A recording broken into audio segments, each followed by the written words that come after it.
அதாவது ஒரு நல்ல படத்தை நல்லா இல்லைன்னு சொல்லி ரிவ்யூ கொடுத்து மோசமான படம் பார்க்கறது தான் நம்மளுடைய ஜனங்களுடைய மனநிலையே. அவரை சொல்ல மிரட்டி விட்டார் ஆக்டிங்க.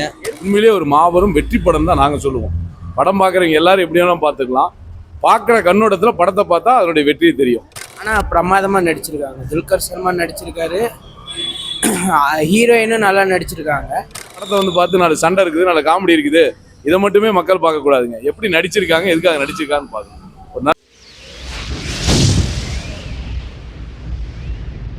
அதாவது ஒரு நல்ல படத்தை நல்லா இல்லைன்னு சொல்லி ரிவ்யூ கொடுத்து மோசமான படம் பார்க்கறது தான் நம்மளுடைய ஜனங்களுடைய மனநிலையே. யாராவது ஒருத்தர் படம் நல்லா இல்லைன்னு சொன்னால் போதும், யாராவது ஒருத்தர் ஸ்லோவாக இருக்குன்னா போதும், படம் ஸ்லோவாக இருக்குதுன்னே மைண்டில் வந்துடுது. சினிமானா இப்படி தாங்க எடுப்பாங்க. சினிமா பார்க்கறதுக்காக தான் வரும். சினிமாவில் நடிக்கிறவன் எடுக்கிற படத்தை பார்க்கணும். ஒரு நல்ல நடிகை நடித்த படம் ஃபர்ஸ்ட் கிளாஸாக இருக்குது. இது நல்ல மூவி, நல்ல படம், நல்லா எடுத்திருக்கானுங்க, நல்லா இருக்கு. அதாவது அவர் ஆக்டிங் இல்லைங்க, வாழ்ந்து காமிச்சிருக்காங்க. அதே மாதிரி அந்த ஆக்டரும் ரெண்டு பேருமே நல்லா வாழ்ந்துருக்காங்க. சமுத்திரக்கனி ஒரு டைரக்டராக இல்லைங்க, ஒரு டைரக்டராகவே வாழ்ந்துருக்காரு. படத்தில் நடித்த ஆக்டர்ஸ் எல்லாமே நடித்ததுக்காகவே பல தடவை அந்த படத்தை பார்க்கணும். உண்மையிலேயே ஒரு மாபெரும் வெற்றி படம் தான் நாங்கள் சொல்லுவோம். படம் பார்க்குறவங்க எல்லாரும் எப்படி வேணாலும் பார்த்துக்கலாம். பார்க்குற கண்ணோட்டத்தில் படத்தை பார்த்தா அதனுடைய வெற்றியை தெரியும். சும்மா படத்தை பார்த்து நாலு சண்டை இருக்குது, நாலு காமெடி இருக்குது, இதை மட்டுமே மக்கள் பார்க்கக்கூடாதுங்க. எப்படி நடிச்சிருக்காங்க, எதுக்காக நடிச்சிருக்கான்னு பார்க்கணும். ஒரு நல்ல அருமையான படம். பழைய காலத்தினுடைய வியூ எல்லாமே கொண்டு வந்திருக்காங்க. இந்த மாதிரி ஒரு படம் இனிமேல் வராது. எடுக்கிறது ரொம்ப கஷ்டம். எடுத்தவங்களுக்கு பாராட்டு. கண்டிப்பாங்க, அதுதான் நான் சொல்லிட்டேன். பழைய காலத்தை கண் முன்னாடி நிறுத்திருக்கிறத பார்க்கறது ஒரு பெருமை. அது மக்களுக்கு புரியணும். இந்த மாதிரி படத்தை பார்த்தா தானே புரியும். மாடர்ன் தரிசனம் மறந்து பல வருடங்கள் ஆகுது. அதை கண் முன்னாடி நிறுத்திருக்காங்க இல்லையா. அந்த எம்ஜிஆர் சிவாஜி நடிச்சது அந்த நிகழ்ச்சியில படத்தில் காமிச்சு கண் முன்னாடி நிறுத்துறத மக்கள் பார்க்கணும். அது முதல்ல புரிதல் வேணும். எதுவுமே புரியாம படம் ஸ்லோவாக ஓடுது. ஸ்லோவாக ஓடினா படத்தினுடைய தப்பு இல்லைங்க, பார்க்குறோடைய தப்பு. நல்லா பார்க்கணும். நல்ல படம் உண்மையிலேயே. தேங்க்யூ.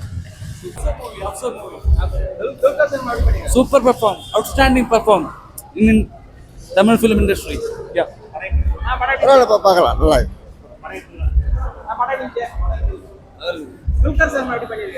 அவர் நடிப்பு நல்லா இருக்கு. சூப்பரா பண்ணிருக்காங்க.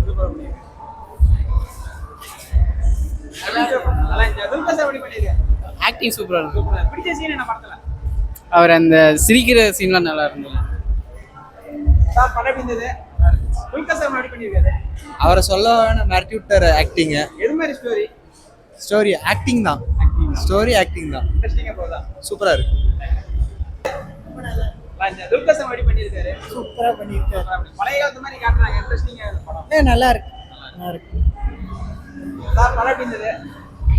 சேனல் பேரு நல்லா இருந்துச்சு. இல்லை செட்டில் தான் படம் எடுத்த மாதிரி இருந்துச்சு. ஆனால் பிரமாதமாக நடிச்சிருக்காங்க. துல்கர் சல்மான் நடிச்சிருக்காரு, ஹீரோயினும் நல்லா நடிச்சிருக்காங்க. அது ஈகோ கிளாஷு, அப்புறம் அவங்க ஒரு ரெண்டு பேரும் எப்படி பழி வாங்குற மாதிரி ஒரு கதை. எப்படின்னா டைரக்டருக்கும் துல்கர் சல்மானுக்கும் கிளாஷ் தான். அது ஹீரோயின் செத்து போன மாதிரி நல்லா இருந்துச்சு. சூப்பரா பண்ணிருந்தாரு. லாஸ்ட் ஒரு 20 மினிட்ஸ் நல்லா இருந்தது. நல்லா ஆக்ட் பண்ணிருக்காரு. எனக்கு பிடிச்ச சீன் அந்த ட்விஸ்ட் இருந்த சீன் தான். அது நல்லா இருந்தது. ஓகே. படம் நல்லா இருந்தது. செம்மையா இருந்தது சார். ஆக்டிங்லாம் வேற லெவல்ல இருந்தது சார். எல்லாரோட ஆக்டிங்கும் நல்லா இருந்தது. சஸ்பென்ஸ் த்ரில்லரா படம் நல்லா இருக்கு. நல்லா இருக்கு. ஆக்டிங்லாம் சூப்பரா இருக்கு. நல்லா நடிச்சிருக்காரு. சூப்பரா இருக்கு. ஸ்டோரி பேஸ் பாருங்க, பார்த்து தெரிஞ்சுக்கோங்க. சொன்னா அது நல்லா இருக்கு. கரெக்டா நல்லா இருக்கு. கரெக்டா நல்லா இருக்கு. ஃபேவரட் சீன்ஸ்லாம் நிறைய இருக்கு. ஆக்டிங்ல எல்லாமே பிக்சர் இருக்கு.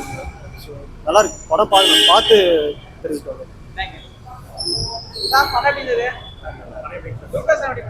நல்லா இருக்கு.